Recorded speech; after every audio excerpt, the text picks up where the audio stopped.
The great hall of the citadel was silent when Daniel entered.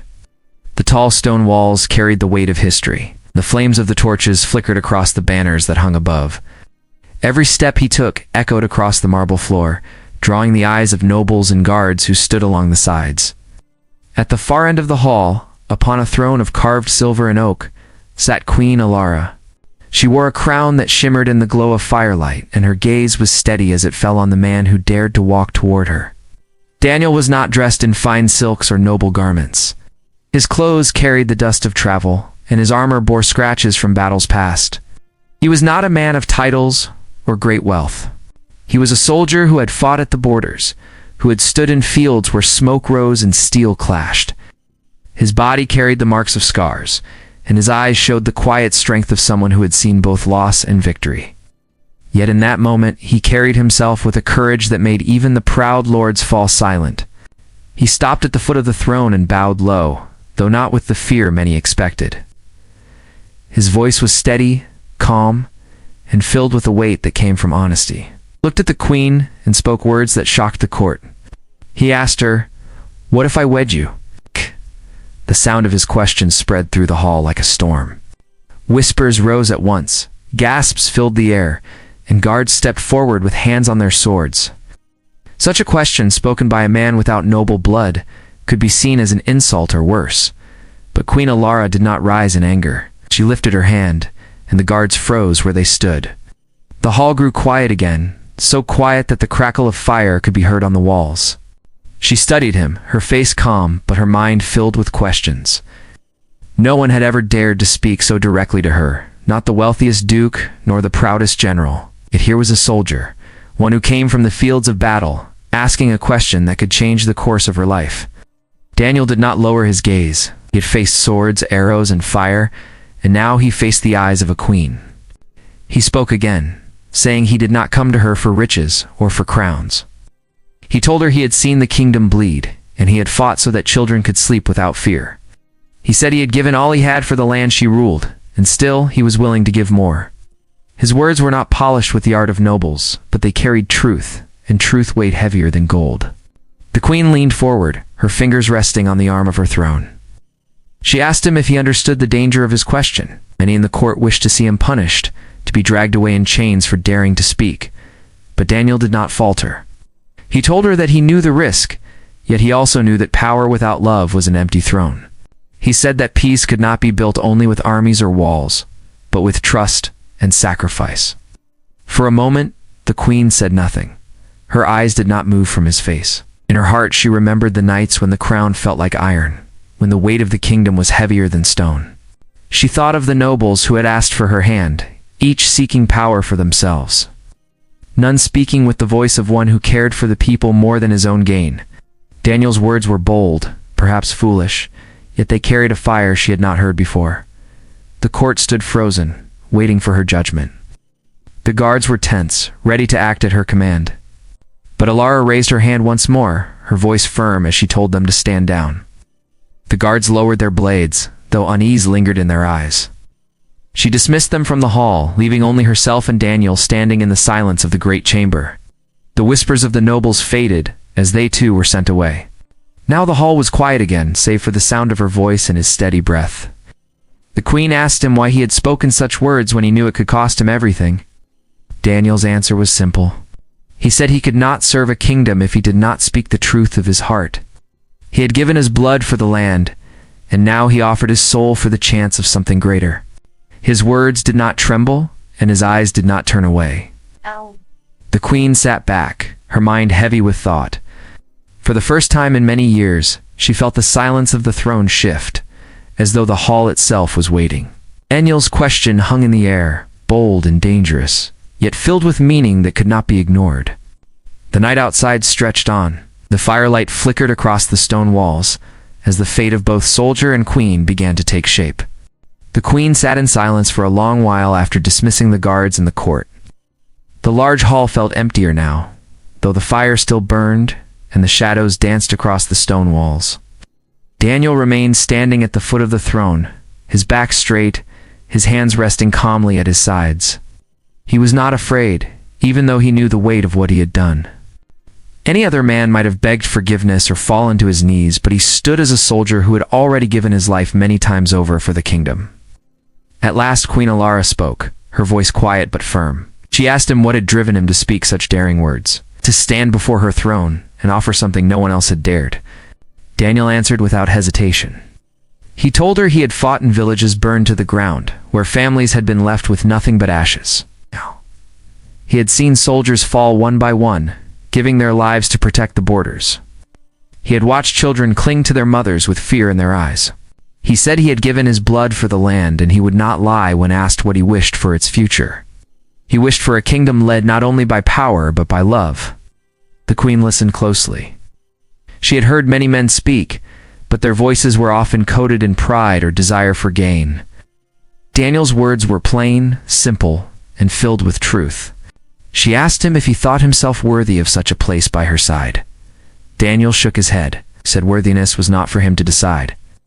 He said he was only a man who had fought with all his strength, who had stayed true when others abandoned hope. He told her he did not seek to rule, but to stand with her, to share the weight of the crown that no one else seemed to understand.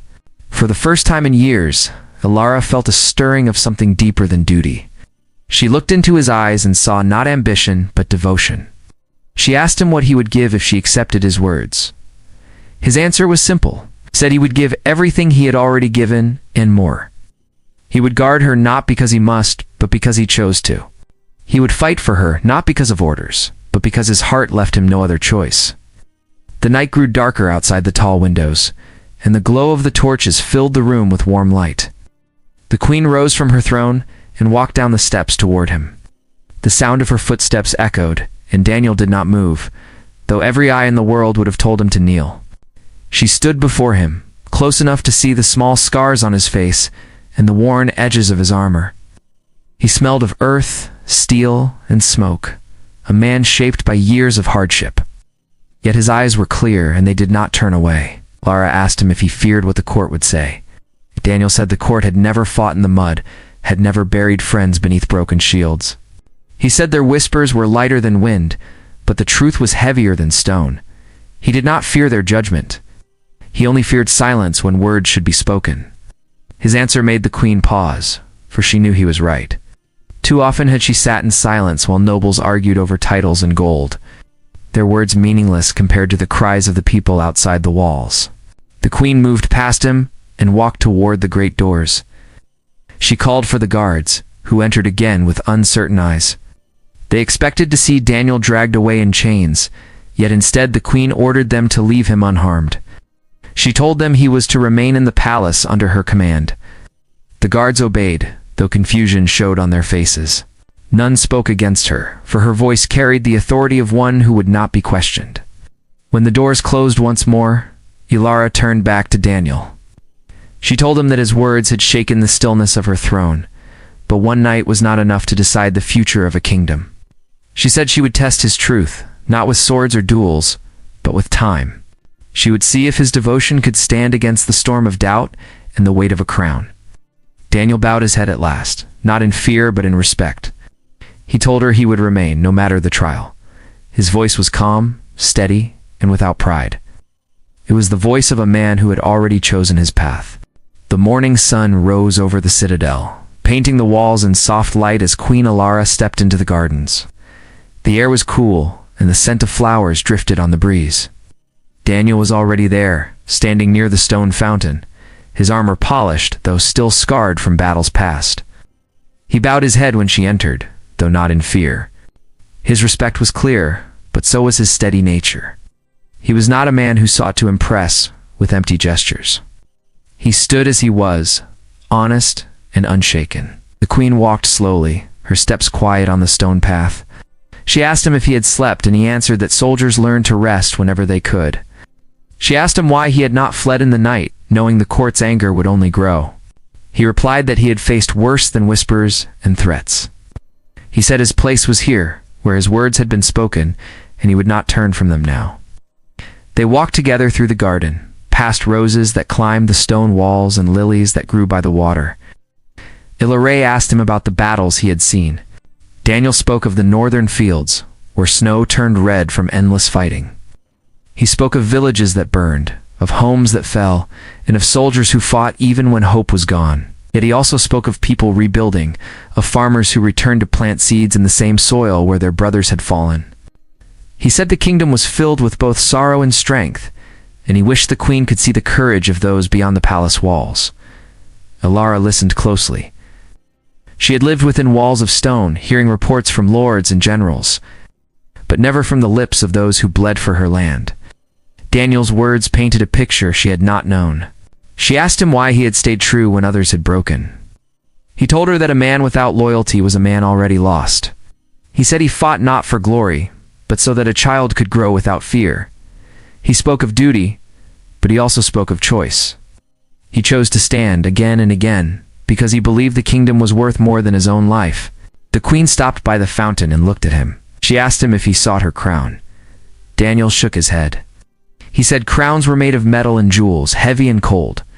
He said he sought not to wear it, but to ease the burden it placed upon her. He told her he did not dream of ruling. He dreamed of standing beside her, not as a master, not as a servant, but as someone who would share her load. His voice was simple, his words plain, but they struck deeper than any polished speech could. The court did not sleep while they walked in the garden. Inside the palace, nobles gathered in secret rooms, speaking of the soldier who had dared to stand before the throne. Some called him a fool, others called him dangerous, but none could ignore what had happened. They feared that his voice, so plain and honest, might reach beyond the palace walls. They feared that people might see in him a reflection of themselves. Whispers of plots began to rise, quiet and sharp as knives. Elara knew the nobles would move against him. She warned Daniel that his path was filled with shadows. He nodded, saying that danger had followed him since the day he first carried a sword. He said shadows did not frighten him, for he had lived in their company for years. What frightened him was silence, the kind that came when truth was buried under fear. He promised he would not be silent. As the day went on, they spoke of many things. Elara asked him what he would do if the people rejected him. He answered that the people's trust must be earned, not demanded. He said he would work as he always had, not with words but with deeds. He would let them see his heart through his actions. She asked him what he would do if she sent him away. He said he would obey, but he would carry her words forever. His devotion was not a chain of command. It was a choice he could not turn from. When the sun set and the sky turned red, the queen returned to her throne, her mind heavy with thought. Daniel's presence had stirred something within her that she could not deny. He was not a noble, not a man of wealth, but his truth was stronger than gold. The nobles would resist, the court would fight, but Elara felt the silence around her throne beginning to break. She felt the first steps of a path she had never dared to walk, a path lit not by power, but by trust. The days passed, and the palace grew restless. Whispers spread through the halls, carried by servants and lords who feared what might come. Queen Elara had not punished Daniel, and this troubled the nobles more than his bold words. They gathered in secret chambers, their voices sharp, plotting ways to drive him from the queen's side. Some spoke of exile, others of worse fates, but none could act without her command. The court was uneasy, and the air of the citadel grew heavy with suspicion. Elara knew of these whispers, for nothing remained hidden within her walls, yet she did not send Daniel away. Instead, she called him to walk with her beyond the palace. They left the grand halls behind and stepped into the streets of the city. The people watched in wonder as their queen walked without a wall of guards around her, a soldier at her side instead of lords in robes. Mothers paused in their work, children ran to see, and merchants bowed their heads as she passed. It had been many years since a ruler had walked among them in such a way. Daniel watched the people with care, greeted them with simple nods, speaking to those who dared approach. He lifted a child who had stumbled and returned him to his mother. He asked the baker how business was and the farmer how his crops had grown. His words were plain, but his manner was warm, and the people felt no distance between themselves and the man who stood beside their queen. Elara watched closely, seeing how the city opened to him in ways it never opened to nobles, with gold and jewels. As they reached the marketplace, Elara asked Daniel why he spoke so easily with strangers. He answered that he did not see strangers, only people who carried the same burdens as he did. He said a kingdom was not built on thrones alone, but on the backs of those who worked the fields, baked the bread, and raised the children. He told her that to rule was to see them, not just from a throne, but from their own streets. His words were simple, but they struck her heart with force. That evening, when they returned to the palace, Ilara faced her council. The lords pressed her with demands, their voices rising in anger. They called Daniel unworthy, dangerous, and foolish. They said the queen's honor was at risk, that the kingdom would crumble if she allowed such a man to remain by her side. But Ilara raised her hand, and silence fell. She told them she had seen with her own eyes what Daniel carried in his heart.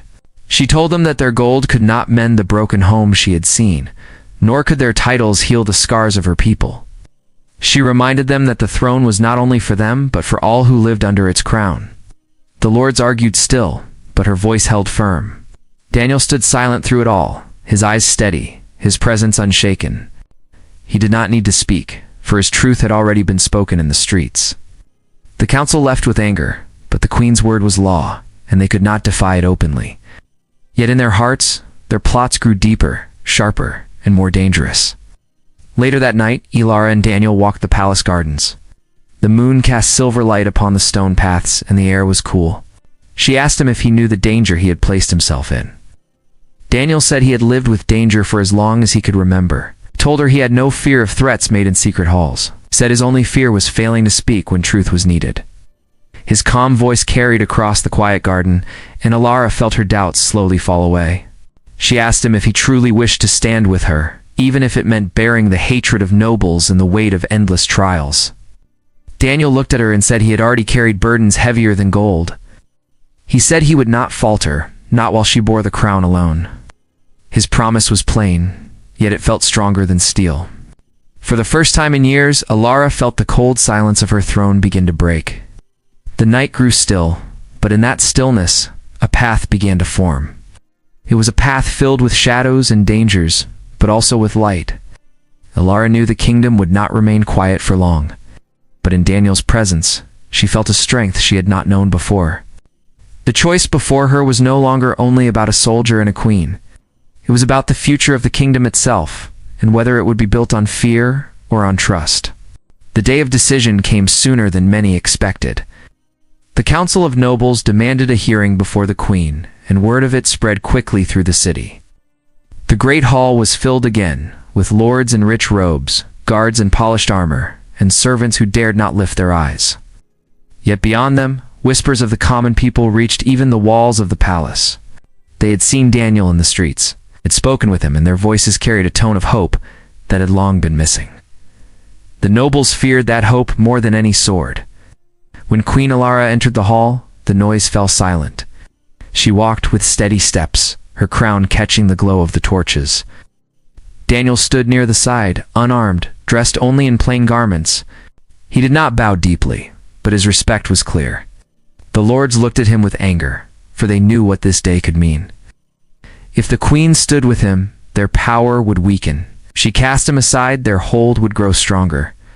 The first of the lords stepped forward, his voice sharp and filled with pride.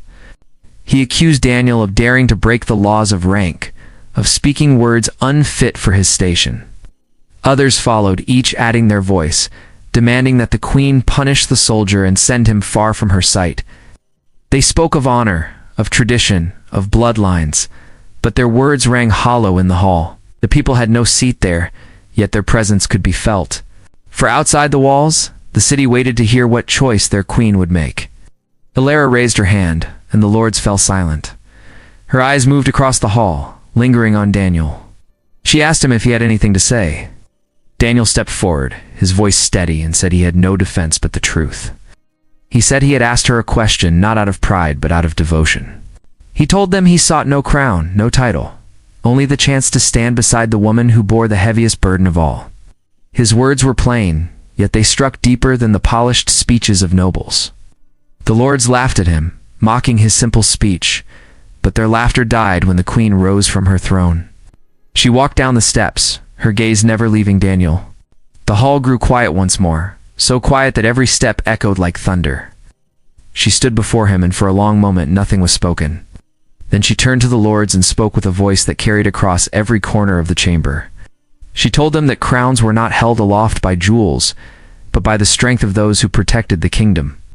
She reminded them that their wealth came from the hands of farmers, that their safety came from soldiers who bled on the fields. She said Daniel had given more for the realm than any man present, and his words had carried more truth than all their counsels combined. She declared that courage was not born of titles, but of sacrifice, and loyalty could not be bought with gold. The lords protested, their voices rising in anger, but the queen raised her hand again. With firm command, she ordered the guards to step aside. She dismissed them from her hall, leaving no blades between her and the man who had spoken the words that shook the throne. The sight left the nobles stunned. Never had a queen dismissed her guard in such a way, and never had a soldier stood unbroken before the full weight of the court. Ilara turned back to Daniel. She told him she had heard his heart and seen his truth. She said she could no longer ignore the voice that had carried her out of silence. Then, before the council, she declared that the question he had asked would not be punished, but remembered. She said that if he wished to stand beside her, he would do so not as a noble, not as a lord, but as a man who had given everything for the people. Her words fell like stone into water, rippling through the hall. Daniel bowed his head, not in fear, but in quiet respect. The lords were silent, for they knew they could not fight her will. Outside, the people waited, and when word spread of what had been spoken, their cheers rose like thunder. For the first time in many years, hope filled the streets of the city. The queen had chosen not with fear, but with trust. And Daniel, the soldier who had asked a daring question, stood beside her. As proof that truth could break chains stronger than iron, the hall that had once been filled with silence now carried the weight of a new beginning. Queen Ilara and Daniel walked side by side, not as ruler and servant alone, but as two souls bound by a promise. The kingdom would face shadows still, but in that moment the light was stronger, and the future began to shine.